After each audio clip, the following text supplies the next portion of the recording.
जितना समय जो है ना, जितने समय एक परमाणु जो है पलटी मारता है, जितने टाइम में, जितना मतलब इलेक्ट्रॉन अपनी कक्षा में घूमता है, एक चक्कर जो लगाता है, उतने काल में जीवात्मा जब से एक शरीर को छोड़कर दूसरे शरीर में जाती है तो उसका जन्म हो जाता है।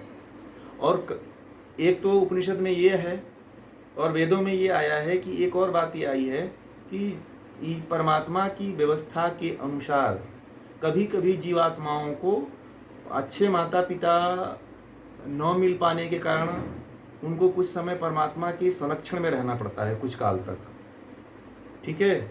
और तब जाकर के परमात्मा उनको उनके जैसा जैसा आपका गुण कर्म स्वभाव रहता है उसी तरह के माता पिता के यहाँ आपको जन्म मिलता है, ठीक है।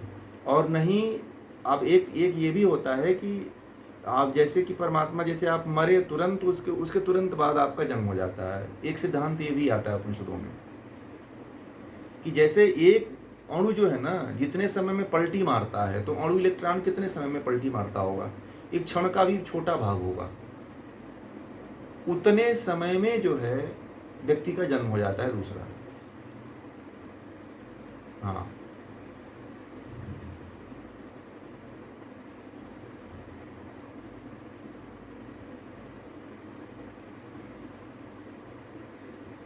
देखिए आत्मा का कोई आकार नहीं है, आत्मा का कोई रूप नहीं है, आत्मा निराकार है। आत्मा जो है प्रकृति के जो इलेक्ट्रॉन प्रोटॉन है ना, उन इलेक्ट्रॉन प्रोटॉन से भी करीब लाखों गुना छोटा है, ठीक है।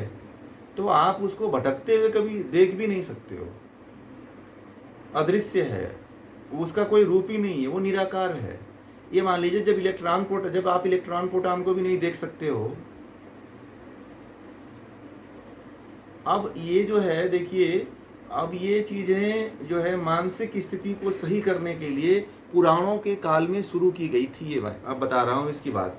जो कर्मकांड बनाए गए थे, मरने के बाद क्रिया कर्म करो, 13 दिन या 12 दिन या 10 दिन या 9 दिन, जो भी ये कर्मकांड बनाए गए थे, यह इसके पीछे एक वैज्ञानिकता भी है और एक इसके पीछे जो है एक तरह से कुरीतियाँ भी हैं, मतलब कि ये भी दोनों कह सकते हैं। तो इसका अच्छा वाला पक्ष ये है कि ये कर्मकांड को इसलिए बना दिया गया कि व्यक्ति जो है जो मनुष्य का आम मनुष्य का जो स्तर है वो आध्यात्मिक है नहीं, ज्ञान का है नहीं। हमारे देश में अब कोई न वेद पढ़ता है न उपनिषद पढ़ता है और ज्ञान का लोप हो गया, ठीक है। ज्ञान का लोप होने के कारण हमारे देश में क्या हुआ कि लोगों को ज्ञान नहीं रहा कि हम कोई मर जाता है हमारे घर में तो हम उसे कैसे उबरें। तो पुराणों के काल में जो उस समय के पंडित लोग थे, उन्होंने ऐसा बना दिया कि जो व्यक्ति मानसिक रूप से डिप्रेस हो जाते थे तो उनको बचाने के लिए उन्होंने या उस तरह के कर्मकांड को डेवलप किया कि इनको फंसा दो 13 दिन तक पूरा। जब व्यक्ति फंस जाएगा तो वह क्या करेगा, उसका जो माइंड है वह व्यवस्था करने में, लोगों को खिलाने में, लोगों को जोड़ने में, रिश्तेदारों को बुलाने में, ये पंडित को खिलाने में, क्रियाक्रम करने में जो है क्या होगा, व्यस्त हो जाएगा। तो पंडितों ने ये बात अच्छे भलाई के लिए किया, परंतु इसका विकृत रूप ले लिया, ठीक है। इसका जो है ना बिगड़ा रूप समाज में फैल गया। अब ये थी कि मानसिक स्थिति को व्यक्ति को डाइवर्ट कैसे किया जाए। तो पहले के समय में जब कोई मरता था तो मरने के बाद व्यक्ति के घर में शांति यज्ञ हुआ करती थी। क्या होता था, हमारे देश में एक ही चीज हुआ करता था, वह यज्ञ हुआ करता था। देखिए, जब हमारे यहाँ 16 संस्कार होते थे, गर्भाधारण से लेकर के अंतिम संस्कार तक ये 16 संस्कार थे। कितने? 16 संस्कार। जब बच्चा को पैदा करना होता था तो उस समय भी जब पुरुष और स्त्री मिलते थे तो उस समय भी यज्ञ हुआ करता था, दान पुण्य का कार्य हुआ करता था, बड़े धूमधाम से गर्भाधारण किया जाता था। अब तो बाइलक गर्भाधारण हो जाता है, समझ रहे हैं ना। और जब व्यक्ति मरता है तो कोई ऐसे फेंक आता है, कोई ऐसे जला आता है। पहले नर यज्ञ हुआ करता था, 2-2 कुंटल घी लग जाते थे व्यक्ति को जलाने में, ऐसे हमारे यहाँ प्रथा थी, उसको अंत्येष्टि यज्ञ कहते हैं, अंत्येष्टि संस्कार कहते हैं। तो इस तरह से हमारे देश में क्या होता था, ये हमारे संस्कृति में, वेदों की जो संस्कृति थी उसमें ऐसा होता था कि जो है जब कोई मरता था तो घर में शांति, बड़े स्तर पे शांति यज्ञ हुआ करते थे। तो जो कहते थे कि जो आत्मा के जो वाइब्रेशन हुआ करते थे, तो आत्मा का जो वाइब्रेशन होता है अति सूक्ष्म होता है, और उस अति सूक्ष्म वाइब्रेशन को खत्म करने के लिए यज्ञ का जो एक बूंद जो घी गिरता है, वह उसको जो आत्मा अगर कहीं नहीं पहुंच पाती है तो वो देवताओं के माध्यम से वह, मतलब कहते हैं कि उसका जो वाइब्रेशन है, निगेटिव वाइब्रेशन है, या कुछ घर में जो उसका ऑरा जो निगेटिव रूप में फैला हुआ है, वह भी जो है पॉजिटिव रूप, वहाँ का जो ऑरा होता है वो पॉजिटिव हो जाता है। तो व्यक्ति की मानसिक स्थिति भी ठीक हो जाती है। क्योंकि उस समय जो बड़े बड़े विद्वान हुआ करते थे वो बड़े ज्ञानी हुआ करते थे, समझ रहे हैं, वो बड़ी ज्ञानी हुआ करते थे और लोगों को इस तरह का ज्ञान दिया करते थे। परंतु आज के समय में वह वैसा कोई नहीं रहा, इसलिए बच्चे पंडित लोग, तो पंडित लोगों ने सोचा कि भाई वो भी गलत नहीं करते हैं, समय परिस्थिति को देखते हुए उन्होंने भी भाई सोचा कि चलो हमारी इससे कमाई भी हो जाएगी और इसका भला भी हो जाएगा, ठीक है। अब एक तरफा आप किसी को दोष नहीं दे सकते हो कि इन्होंने ये गलत किया है, क्योंकि आप करवा रहे हो ना, आपको भी तो समझ होना चाहिए, ठीक है। अब बात क्या है कि अब लोगों को जब से वेदों का नाश हुआ हमारे देश में, जब से हमारे अब आपको ये नहीं पता है कि हमारे मूल ग्रंथ कौन है।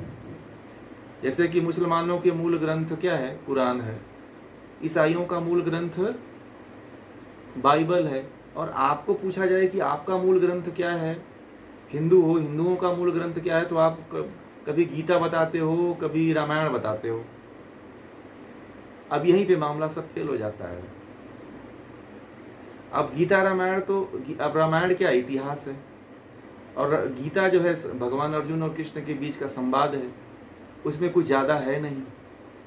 और सारा दुनिया कहते हैं कि संसार में जितनी विद्याएं हैं, जितना ज्ञान फैला हुआ है, सारा ज्ञान वेदों से निकला हुआ है। तो हम लोग जानते ही नहीं, भूल गए सारा ज्ञान, हमें पता नहीं है, कोई बताने वाला नहीं है, कोई समझाने वाला नहीं है, ठीक है, कोई पढ़ने वाला नहीं है। जर्मनी में, अमेरिका में वेद संरक्षित करके रखे गए हैं। जर्मनी में संस्कृत भाषा में कई यूनिवर्सिटियां हैं जहाँ संस्कृत में वेद पढ़ाए जाते हैं। पता है जब हमारे देश में वेद जला दिए गए, खत्म हो गए, तो कहाँ से वेद मंगाया गया था, आप लोगों को पता है? जर्मनी से वेद मंगाया गया था। महर्षि दयानंद सरस्वती ने पुनः से उसका भाष्य किया था, और शुद्ध रूप में किया था, क्योंकि मैक्स मूलर आदि जितने बड़े बड़े विद्वान थे जर्मनी के, उन्होंने गलत तरीके से वेदों का व्याख्या कर रखा था। तो इस तरह से हमारे संस्कृति में हमें कुछ पता ही नहीं हमारा क्या है, मूल क्या है। हम ना अपने उपनिषदों के बारे में जानते हैं, ना हम अपने दर्शनों के बारे में जानते हैं, ना हम अपने जो है स्मृतियों के बारे में जानते हैं, ना उपनिषदों के 221 उपनिषद अपने यहाँ हैं। हम लोगों को एक भी उपनिषद नहीं पढ़े हैं। हम लोग गीता भी सही तरीके से नहीं जानते हैं। जो भगवान श्री कृष्ण ने गीता का उपदेश सुनाया था वो भी हमें नहीं पता है, उसको भी नहीं जानते हैं हम। तो क्या होता है कि हम लोग अभी बहुत पिछड़ गए हैं। अमेरिका में गीता अनिवार्य हो गई है, वहाँ के हर यूनिवर्सिटी विद्यालय में गीता पढ़ाना अनिवार्य है। हमारे देश में 30A के तहत आप गीता नहीं पढ़ा सकते हो, उसमें आप उपनिषद नहीं पढ़ा सकते हो, बैन है, कानून में बैन है इस पर। आप हिंदू कोई धर्म ग्रंथ नहीं पढ़ा सकता है। तो सारा का सारा हिंदू जो है, जो हिंदू जो पढ़ रहा है, इसमें पूरा का पूरा जो है कम्युनिस्ट साहित्य पढ़ रहा है। क्या पढ़ रहा है? जो कम्युनिस्ट साहित्य। हमारे देश में जितने भी स्कूल कॉलेजों में जो भी सिलेबस है, या जो भी सिलेबस आप पढ़ रहे हो, सब कम्युनिस्ट से पूरा ओतप्रोत है। जो आप ये पत्रकारों का सिलेबस देख लो, तो जितने पत्रकार मिलेंगे वो जो मार्क्स कम्युनिकेशन का जो सिलेबस है, पूरा का पूरा जो है मार्क्सवादी विचारधारा से ओतप्रोत है। वो अपने हिंदू विचारधारा से है ही नहीं है। साउथ में आप देख लो, साउथ में जो फिल्में जो बनती हैं वह पूरा का पूरा हिंदू डिवोटेड होता है, हिंदुओं से संबंधित होता है, हिंदुओं के कल्चर को लेकर के होता है, हिंदू की संस्कृति पे होता है। और बॉलीवुड की जितनी बनती फिल्में वो सब इसके विरोध में होती हैं। तो बहुत कुछ खत्म हो गया। तो इसलिए जो है मतलब ये मैं यही कहना चाहूँगा कि जो यज्ञ है वह यज्ञ सबसे शुद्धतम चीज़ है कि आप कोई मरता है तो यज्ञ करवाइए, उसकी शांति, और पूर्ण रूप से शांति उसको यज्ञ से ही होती है। ठीक है। और कर्मकांड मान लीजिए कि आपके पूर्वज करते आए हैं, घर वाले करते आए हैं, तो अब क्या होता है कि अपने रिश्तेदारों में, समाज में ऐसा फैल गया है कि नहीं करोगे तो आपको बहुत आपको समाज में लोग हीन दृष्टि से देखते हैं कि अरे ये तो बहुत मतलब ये कमज़ोर है, इसके पास ऐसा नहीं है, एक बाप मर गया, बाप के मरने में इसने खिलाया नहीं किसी को, इसने क्रियाक्रम नहीं किया, तो हमारा समाज इसी के पीछे पूरा का पूरा लूट जा रहा है। जैसे कि राजस्थान में तो देखो सरकार ने वहाँ की बैन कर रखी है, बहुत अच्छी बात है। ठीक है कि क्रियाक्रम नहीं करेगा, जो क्रियाक्रम करेगा, जो मरे हुए व्यक्ति का भात खाएगा उसको मतलब उसके साथ जो है गलत मतलब जेल आदि का प्रावधान कर दिया है, वो ठीक किया है। परंतु जब ये ठीक ये नहीं है कि बंद हो जाना चाहिए। अब ठीक तब होगा जब आप कोई मर जाता है तो वहाँ पे वैदिक यज्ञ कराओ आप। ठीक है, वैदिक यज्ञ कराओ, क्योंकि तभी घर की शांति हो सकती है। और वह भी क्या है, उसमें सब वेद मंत्र हैं, और वेद मंत्रों के द्वारा जब आहुति होती है तो वहाँ का पूरा वायुमंडल शुद्ध हो जाता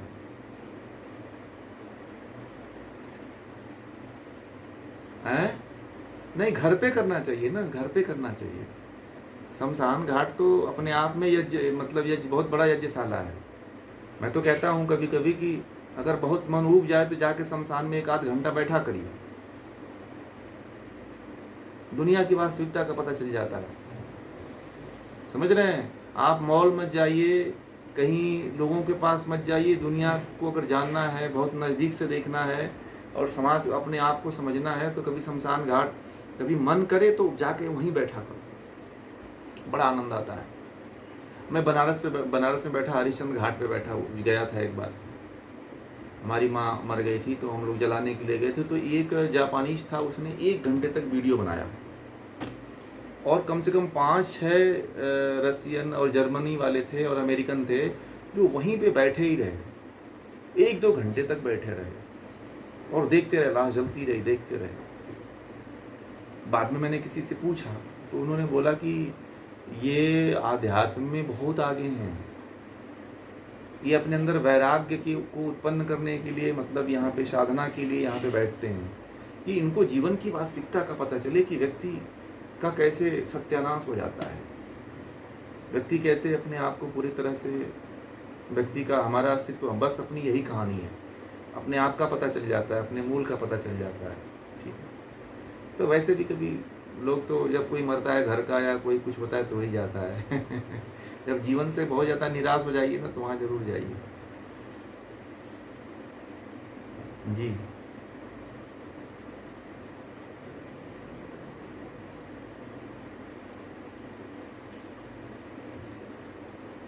देखिए, बार बार जन्म इसलिए मिलता है कि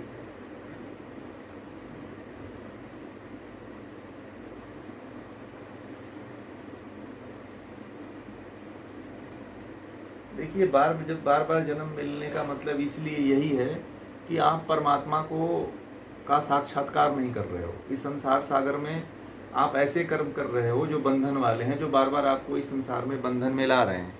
तो यदि इस तरह का आप कर्म करोगे तो बार बार आपका जन्म होगा।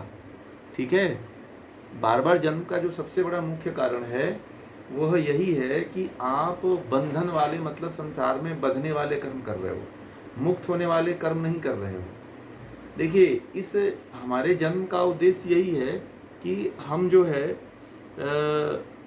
हमें यहाँ पे जन्म, हमें मनुष्य शरीर इसीलिए मिला है कि हम परमात्मा को प्राप्त कर सकें, स्वयं को जान सकें कि मैं कौन हूँ। अभी तो आपको यही नहीं पता है कि मैं कौन हूँ, आपको यही पता है कि मैं फलाना नाम का व्यक्ति हूँ और ये मेरी शरीर है। ठीक है, आपको बस यही पता है। अभी आपसे पूछा जाए कि आप कौन हो तो कहोगे कि मैं अमित हूँ, मैं राम हूँ, मैं फलाना आदमी हूँ, मैं फलानी हूँ। तो अपना परिचय यही देते हो ना आप, परंतु आप ये हो का नहीं, आप तो एक आत्मा हो ना। आपसे परिचय पूछा जाए तो आप कहते हो कि मैं तो अमित हूँ, मैं श्याम हूँ, राम हूँ, परंतु आप न श्याम हो, न राम हो, न आप कोई स्त्री हो, न पुरुष हो। आत्मा का कोई लिंग नहीं होता, आत्मा अलिंग है। ये तो आपके कर्मों के अनुसार आपको आपका जन्म मिलता है स्त्री और पुरुष का। और इस जन्म में यदि आप अच्छा कर्म कर लोगे तो अगला जन्म आपको मनुष्य का मिलेगा, नहीं तो नहीं मिलेगा। और वेदों में ऐसा कहा गया है कि यदि आपका 50% अच्छा कर्म है और 50% बुरा कर्म है तो जाकर के 4th ग्रेड में आपका अगला जन्म जो मनुष्य का जन्म होगा वह एकदम ग्रुप डी में होगा। ग्रुप डी का मतलब कि जहाँ पे आपके माता पिता भी पढ़े लिखे नहीं होंगे, जहाँ पे आपको कोई ज्ञान का संस्कार नहीं मिलेगा, और ऐसे ही अपने जीवन को आप बिता दो। न पढ़ाई का अवसर मिलेगा, न पढ़ने का अवसर मिलेगा, न ज्ञान लेने का अवसर मिलेगा, तो इस जगह जन्म होगा। और आप अच्छा कर्म करते हो, मतलब 60, 70, 80% तक अच्छा कर्म करते हो, तो आपका अगला जन्म जो होगा बहुत अच्छे माँ बाप के घर में होगा, संपन्न परिवार में होगा, जहाँ पे आपको पढ़ने का अवसर मिलेगा, ज्ञान लेने का अवसर मिलेगा। और फिर जो है आप जो है तब जा कर के आप पुण्य आपका उससे बढ़ेगा, तब जा कर के और बहुत अच्छी कृपा होगी कि यदि आध्यात्मिक माता पिता मिल गए तो मोक्ष की तरफ बढ़ जाओगे आप। आध्यात्मिक माता पिता और गुरु, ये 3 लोग मिल गए तब तो आप परमात्मा को प्राप्त कर लोगे, मोक्ष की तरफ, मुक्ति की तरफ चले जाओगे। ये प्रावधान है। बार बार जन्म लेने का यही कारण है कि हम लोग ईश्वर को नहीं प्राप्त कर रहे हैं, ज्ञान को नहीं प्राप्त कर रहे हैं। ज्ञान जब तक नहीं मिलेगा तब तक मोक्ष नहीं मिलेगा। और देखिए हम लोग इंजीनियरिंग कर लिए, ठीक है, हम लोग MBBS कर लिए, तो ज्ञान इसको नहीं कहते हैं। ये तो कहते हैं कि किसी विधा को की पूरी तरह से जानकारी ले लेना, इसको ज्ञान ही नहीं कहते हैं। ज्ञान का मतलब होता है कि आप प्रकृति को जान जाओ, जीवात्मा को जान जाओ और ईश्वर का साक्षात्कार कर लो, जिसके माध्यम से अपने शास्त्रों को पढ़ लो, अपने दर्शनों को पढ़ लो, अपने वेदों को पढ़ लो। ज्ञान इसको कहते हैं। ये तो एक विधा, ये तो वेदों में ये भी टेक्निक है ना। इसको क्या कहा गया है वेदों में? हमारे समय में दुनिया के सबसे बड़े इंजीनियर कौन थे बताइए? आज तक के सबसे बड़े इंजीनियर कौन हुए हैं? आप लोगों के आदर्श कौन है बताइए?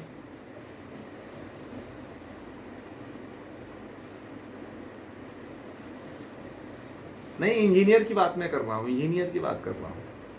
अब तक के इतिहास में सबसे बड़ा इंजीनियर कौन हुआ है ये बताइए? नल नील। आप लोगों के आदर्श कौन है? अब इंजीनियर लोगों को पता ही नहीं है। दुनिया का इंजीनियर, उनके जैसा इंजीनियर कोई पैदा ही नहीं हुआ।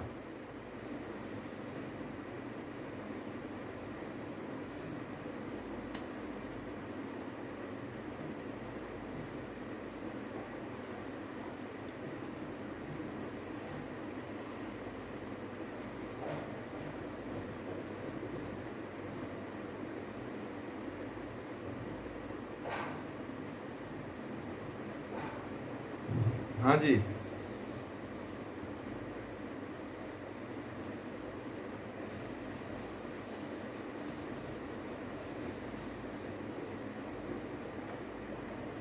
जी विद्या जी बोलिए।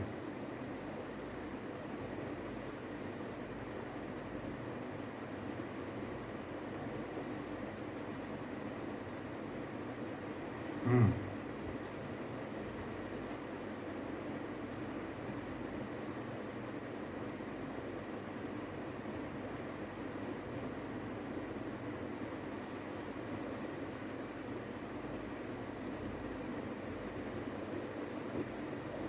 जैसे मान लीजिए आपका प्रश्न है कि कोई एबॉर्शन करवा दिया, तो उसमें से कोई लड़की है, उसको लड़की या लड़का हो, जो भी हो, मर जाता है, तो उसका क्या होता है? तो वह, उसका भी जन्म होता है, ठीक है, उसका भी कहीं ना कहीं जन्म किसी न किसी योनि में होता है। ये तो परमात्मा का विषय है, ठीक है, परंतु जन्म उसका भी होता है। वह तब तक ये क्रम चलता रहेगा जन्म का और मरण का, जब तक कि आप परमात्मा को प्राप्त नहीं कर लेते हो, तब तक ये क्रम चलेगा। आपके पूर्व जन्म का कुछ ना कुछ ऐसा कर्म होगा कि आपको गर्भ में ही मरना लिखा होगा, ठीक है, आप पूरा नहीं आ पाओगे या कोई मार देगा आपको। तो ये क्रम तब तक मरने और जन्म लेने का चलेगा जब तक आप परमात्मा को पूरी तरह से नहीं प्राप्त कर पाते, परमात्मा को जान नहीं जाते हो।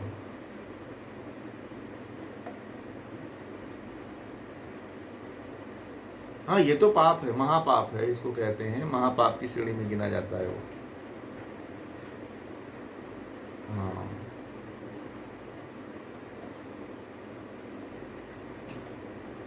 नहीं नहीं, जीव तो हार्ट बीट से नहीं मतलब होता है। मैं उपनिषद में पढ़ाया था ना आप लोगों को कि अंडा का जन्म कहाँ होता है, जीवात्मा कहाँ आती है सबसे पहले, पिता के पिता के पुरुष, पहले सबसे पहले जीवात्मा आती है पुरुष के अंडाणु में, ठीक है। और दूसरा, उस अंडाणु का पालन पोषण कौन करती है, माता, माता के गर्भ में। समझ जाएगा, उपनिषद में सब लिखा हुआ है भाई, हमें कहीं और जाने की जरूरत ही नहीं है।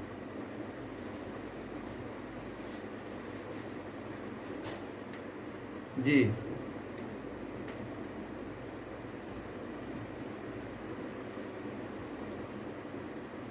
क्या?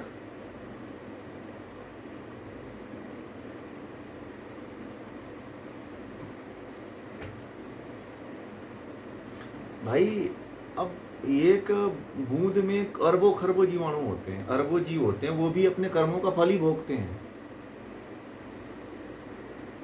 आपके पसीने में आपको ये नहीं पता यहाँ पे कितने जीव आपके शरीर पे लगे होंगे। आप सूक्ष्मदर्शी से यहाँ पे चेक करो अपने हाथ पे, तो अरबों खरबों जीव होंगे। आप इसको मारने, ये खुद अपने आप मर जाते हैं, परमात्मा इनको इनको कीड़े मकोड़े जीव जंतु में जन्म देता रहता है, तब तक कि इनको इनके इनके फल जब तक ये पूरा भोग नहीं लेते हैं। सब जीवात्मा है ये, चाहे छोटे रूप में है चाहे बड़े रूप में है।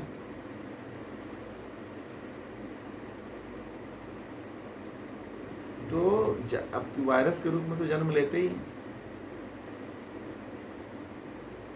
तो कुछ जीवात्मा ऐसे होते हैं जो तुरंत जन्म लेते हैं, तुरंत मर जाते हैं, एक आध दिन रहते हैं, कोई 12 घंटे, कोई 1 घंटे, कोई 4 घंटे। जी बोलिए। हाँ हाँ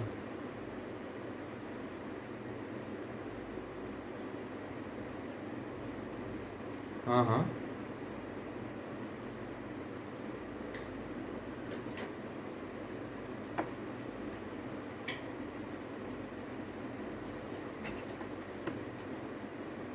हम्म।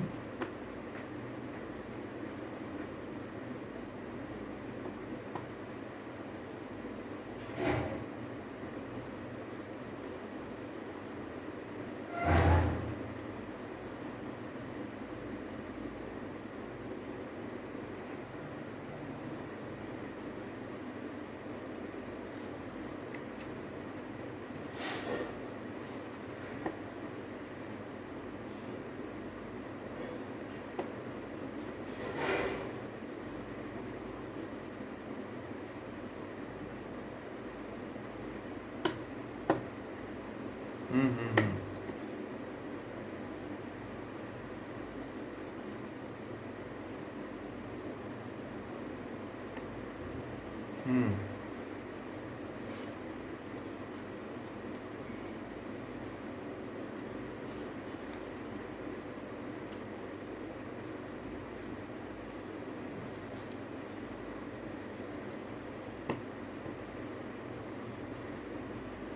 हम्म हम्म बोला है ना।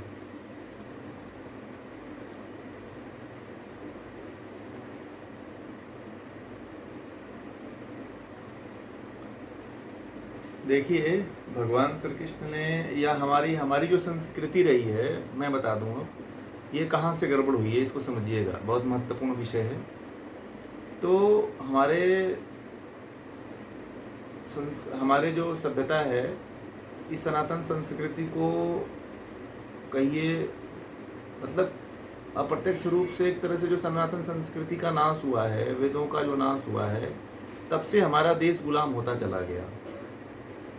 और तब से कब से गुलाम होता चला गया हमारा देश, जब जैन और बौद्ध, हम पूरे बात को सुन लीजिएगा, जब हमारे देश में जैन और बौद्ध आए, तो इन्होंने जो अहिंसा और परमो धर्म का जो नाम दिया, हिंसा नहीं करना।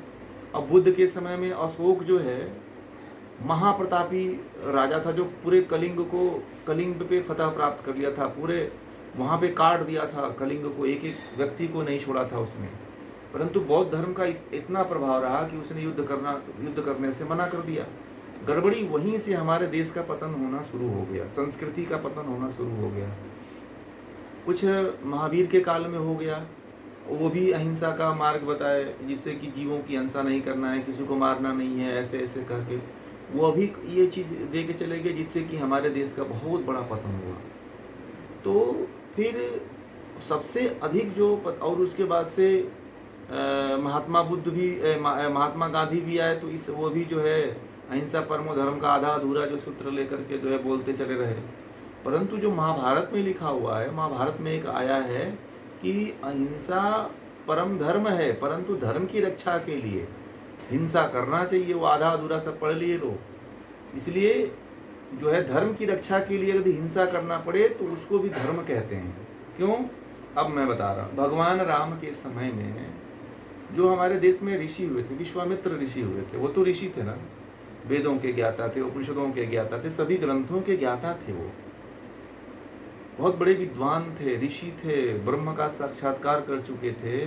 परंतु ये बताइए, भगवान राम को ला करके, एक क्षत्रिय को ला करके क्यों युद्ध करवाते हैं? क्यों? क्योंकि ऐसे लोग यदि रहेंगे तो धर्म हमारा नहीं बचेगा। कोई एक व्यक्ति को मारने से अगर 1000 लोगों को मुक्ति हो जाती है, तो ये धर्म है कि जो पापी है, अत्याताई है, जो राक्षस है, उसको बचाने से जो है धर्म बचेगा? नहीं बचेगा। इसलिए हमारा संस्कृति यही रही है कि यदि अगर धर्म का नाश करने के लिए, युद्ध के लिए, अगर आपका भाई ही क्यों ना खड़ा हो जाए आपके विरुद्ध में, उसको भी मारो। हमारा धर्म ये कहता है। हमारा धर्म ये नहीं कहता है कि अहिंसा का भाव अपना लो, नहीं। अहिंसा का सिद्धांत हमारा है ही नहीं है। अहिंसा का सिद्धांत कहाँ से आया? ये मैं बता दिया, मूल सूत्र कहाँ से आया। महात्मा बुद्ध ने बहुत बड़े धर्म का प्रचार प्रसार किया, बहुत से उनके फॉलोअर बन गए। परंतु ये बताओ, आज बौद्ध धर्म कहीं दिख रहा है? बोलो, बौद्ध धर्म कहीं दिख रहा है? आज वो भी पतन हो गया, उसका नाश हो गया, सर्वनाश हो गया। कहीं जैन धर्म पूरे अपने वास्तविकता में है? मुट्ठी भर लोग हैं। यदि आदि शंकराचार्य नहीं आए होते तो मुझे लगता है कि ये हिंदू भी खत्म हो गए होते, ये भी सब कन्वर्ट हो गए होते, सब। कोई जैन बन गया होता, कोई बौद्ध बन गया होता। ये तो बहुत बड़ी देन है। मैं तो एक दिन और आप लोगों से कहा था कि आदि शंकराचार्य यदि नहीं आए होते उस समय, तो हमारे देश में ये सनातन संस्कृति, वेद, उपनिषद, ये गीता आपके पास रहता ही नहीं। उनकी बहुत बड़ी देन है। उसके बाद महर्षि दयानंद सरस्वती आए, जो पूरा वेदों को एकदम सामने ला के रख दिया, उनके मूल रूप में ला के रख दिया। महर्षि दयानंद सरस्वती का और आदि शंकराचार्य का इस समाज हमेशा ऋणी रहेगा, बता दूं आपको। उनके ऋण को कोई नहीं चुका सकता है। आज उन्हीं की देन है कि हम अपने आप को हिंदू कहते हैं। आज उन्हीं लोगों की देन है कि आज हम लोग गीता पढ़ते हैं। उन्हीं लोगों की देन है कि आज उपनिषद पढ़ते हैं। उन्हीं की देन है कि हम वेद पढ़ रहे हैं। उन्हीं की देन है कि आज हम हिंदू शुद्ध रूप में हैं, नहीं तो हम भी कन्वर्ट हो गए होते। अपने धर्म को छोड़ करके, भगवान श्री कृष्ण ने गीता में इसीलिए कहा कि अपने धर्म को छोड़ करके दूसरे धर्म को अपनाना क्या है? पाप है, और इससे बेहतर है कि मर जाओ। तो इसीलिए जो हिंसा है ना, हिंसा जो है हमारे धर्म में, जो है हमारे संस्कृति में, धर्म को बचाने के लिए यदि हिंसा करना पड़े तो कर लो, ठीक है, वो पाप नहीं माना जाता है, ठीक है। परंतु किसको करने के लिए कहा है? अब ये बात को सुन लो, किसको ये करना चाहिए? जो छात्र धर्म को धारण, जो क्षत्रिय हो। ब्राह्मण को नहीं युद्ध करना है। ब्राह्मण का मतलब कौन? जो पठन पाठन करता हो, जो विद्या का ग्रहण करता हो, जो ज्ञान लेता हो, ज्ञान देता हो, उसको युद्ध करने का प्रावधान नहीं है, ठीक है। तो इसीलिए विश्वामित्र ऋषि ने, एक ब्राह्मण थे, मतलब कर्म से ब्राह्मण थे वो, उन्होंने क्या किया? राम जैसे क्षत्रिय को लेकर के आए और उसको कहे कि ताड़का को मारो, राक्षसों को बद्ध करो, तो क्यों? क्योंकि वो अपने धर्म में है। क्षत्रिय का एक गुण होता है कि युद्ध करो। अगर युद्ध करवानी हो तो आप पुलिस को बुलाओ, आप सैनिकों को बुलाओ कि तुम इसका अंत करो, आप मत युद्ध करो। ये धर्म है। भगवान श्री कृष्ण ने हिंसा कभी सिखाई ही नहीं है, अहिंसा है ये। अगर धर्म को बचाने के लिए किसी राक्षस को मारना पड़ गया तो ये धर्म है। भगवान राम ने भी तो ये किया। अच्छा ये बताइए, हमारे जितने देवी देवताओं को आप पूजते हो, आप लोग भगवान श्री कृष्ण से लेकर के, दुर्गा से लेकर के, काली से लेकर के, विष्णु से लेकर के, ब्रह्मा से लेकर के, हमारे देवी देवता का हम आप लोग अपने देवी देवता को क्यों पूजते हो, ये बताइए।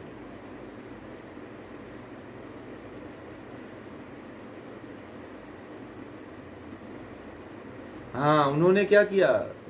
शुरू से अंत तक हमारे जितने देवी देवता थे उन्होंने राक्षसों का संहार किया, हमारा उद्धार किया। अगर राक्षस होते तो आज पूरा राक्षस कुल बढ़ गया होता, वो लोग नहीं आते तो सब राक्षस ही दिखाई देते। और इस समय तो राक्षस इंटरनेट एकदम हर चीज से लैस राक्षस होते, सिद्धियां भी उनके पास होती, तकनीक भी होती उनके पास, सब कुछ होता। पूजा इसलिए होती है ना, उनकी पूजा इसलिए थोड़ी होती है कि वो भगवान थे। अब हमारे अब हम लोग जो है भगवान के गुण कर्म स्वभाव को जानते नहीं। मैंने पूछा, एक लोगों से पूछा मैंने, भगवान श्री कृष्ण की पूजा क्यों करते हो? भगवान श्री कृष्ण क्या किए थे आपके लिए? ठीक है, तो लोग बता ही नहीं पाते हैं। और बहुत लोग बता लेते हैं कि चलिए भगवान श्री कृष्ण ने जन्म से लेकर के और जीवन के अंत काल तक जो है राक्षसों का वध करते रहे। तो क्या भगवान श्री कृष्ण हिंसक थे? बोलिए। क्या भगवान राम जो है उत्तर भारत से लेकर दक्षिण भारत तक घूम घूम करके जंगलों में राक्षसों को मारते रहे? तो क्या भगवान राम हिंसक थे? बोलिए। श्रीलंका तक चले गए थे, राक्षस को मार करके आए।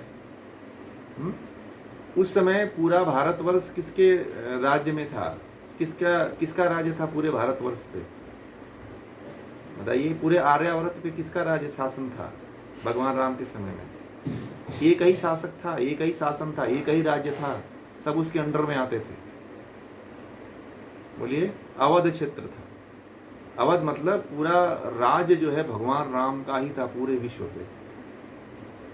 और जब कोई उस राज्य के विरोध में जाता था तो इसलिए जो है राम को भेजा गया था यहाँ पे। रावण आता था ही अपने आतंक से सबको परेशान कर दिया था,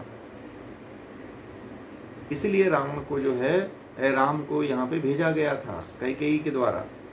कैकेयी नहीं होती तो पता नहीं कितने राक्षस जिंदा होते आज। ठीक है, तो ये है, सारी बातें हैं। और सबसे बड़ी बात यह है कि इस चीज़ को जानना चाहिए।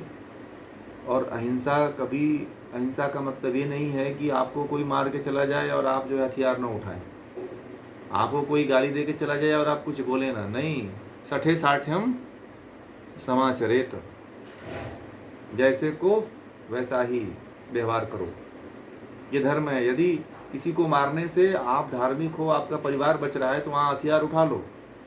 कोई आतंकवादी है, कोई जो है आपके ऊपर बिना जो है दोष के आपको मारने आ रहा है, तो आप थोड़ी वहाँ पे हाथ लेके खड़ा रहोगे कि सरकार न्यायालय में आएगी और हमारी सरकार जा करके इसको करेगी, तब तक तो आपको मार ही देगा वो। धर्म तब बचेगा जब आप जिंदा रहोगे ना। बोलिए, धर्म कब बचेगा? जब आप जिंदा रहोगे।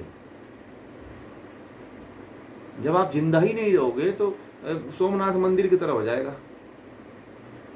ठीक है, सोमनाथ मंदिर में जितने पंडित वहां पे थे, चाहते तो युद्ध करते तो सोमनाथ मंदिर लूटता नहीं, परंतु क्या थे, सब भगवान भरोसे में हाथ जोड़ लिए थे कि भगवान शिव प्रकट हो गया, त्रिशूल लेकर के मारना शुरू कर देंगे। कुछ हुआ? माँ बहन बेटियों को वहां से उठा करके अपने देश ले गए सब मोहम्मद गजनवी। कितनी बार लूटा उसने सोमनाथ? 17 बार सोमनाथ मंदिर को लूट के लेके गया वो। परंतु हमारे राजा भी लालची थे, मिल गए उनसे। तो ये होता है, धर्म की रक्षा के लिए यदि किसी को मारना पड़े तो ये धर्म है, ये सीख लीजिए। हमारे धर्म का यही मूल है। वेदों में भी कहा गया है, स्मृतियों में भी कहा गया है, दर्शनों में भी कहा गया है। अब इसको कोई ये ना कहे कि इन जो है इनके धर्म गुरु हिंसा सिखा रहे, नहीं भाई, हमारे शास्त्र में है, रामायण में वही है, भागवत में, श्रीमद् भागवत पुराण में भी वही है। परंतु भागवत पुराण को तो अब जो है ना जो है उस तरह से कथा ही नहीं कहते हैं। ना भगवान राम की सही रूप में कथा होती है, ना भगवान श्री कृष्ण की सही रूप में कथा होती है। वही नाचने गाने वाला होता है, कूदने वाला कथा होती है, रोने वाली कथा होती है ना। अपने आप को दास बना दो, अपने आप को एकदम दीन असहाय बना दो तो फिर थोड़ी भक्ति होती है। इसको भक्ति थोड़ी कहते हैं। योद्धा बनना चाहिए। इसलिए मैं तो कहता हूँ कि योद्धा बनिए, अपने आप को दीनहीन गरीब असहाय नहीं मानिए। अब भगवान श्री कृष्ण को पढ़ने के बाद, भगवान राम के को पढ़ने के बाद, भगवान शिव को पढ़ने के बाद रुद्रता आनी चाहिए। धर्म ये नहीं कहता है कि आप जो है आपको कोई गाली दे के चला जाए, आपके राज्य पे कोई घर को लूट रहा है और आप घर में बैठ के खड़े हो के पुलिस को फोन कर रहे हो, वीडियो बना रहे हो कि वीडियो दिखाएंगे, पुलिस वाले को अपने पास एक सबूत रखेंगे, अरे मारो, वीडियो बनाने से कुछ नहीं होगा, वो तो लेके जाएगा, आप क्या कर लोगे, उसके पास धन था, धन बल सब है, वहां पे हथियार उठा लो। और हर हिंदू को हथियार रखना भी चाहिए, समझ रहे हैं। ये नहीं कि धर्म के लिए, स्वयं के लिए, रक्षा के लिए यदि किसी को मारना पड़े तो ये पाप नहीं है, ठीक है। स्वरक्षा के लिए, महिलाओं के लिए, महिलाएं जो हैं, इस लड़कियां जो हैं, उनको अगर आत्मरक्षा के लिए किसी की हत्या करनी पड़ जाए तो ये धर्म अधर्म नहीं है, ये धर्म है, ठीक है। मैं ये सिखा रहा हूँ आप लोगों को क्योंकि ये हमारे शास्त्रों में लिखा हुआ है, समझ रहे हैं। क्योंकि हमारे देवी देवता भगवान सब यही किए हैं, दुर्गा जी से लेके, काली जी से लेके, लक्ष्मी जी से लेके, सब लोगों ने राक्षसों का वध किया है। आप बताओ कोई देवी जी, हमारी ये 9 देवियां हैं, 9 देवियों में से बताओ कोई ऐसा देवी हो जो राक्षसों को ना मारा हो, बोलिए। और हमारी देवियां सब कटार से लेके, छुरी से लेकर के सब रखती थी। आप बताइए आज के समय में कोई स्त्री छुरी कटार भाला रखती है? कोई नहीं रखती है। उस समय की जो हमारे यहाँ की देवी थी वो सब रखती थी, छुरी, तलवार, त्रिशूल, कटार सब रखती थी, समझ रहे हैं। तो रखना चाहिए, अपने आत्मरक्षा के लिए सब कुछ रखना चाहिए। कोई आपको आक्रमण करे, कोई आपको, अगर आपका लग रहा है कि वहाँ पतन हो रहा है तो फिर आप हथियार उठा लीजिए। फिर मत छोड़िए कि हमारे साथ, आप ये बोल दीजिए मैं आत्मरक्षा में अपना बचाव किया हूँ। कल के वक्त में असहाय मत बनिए।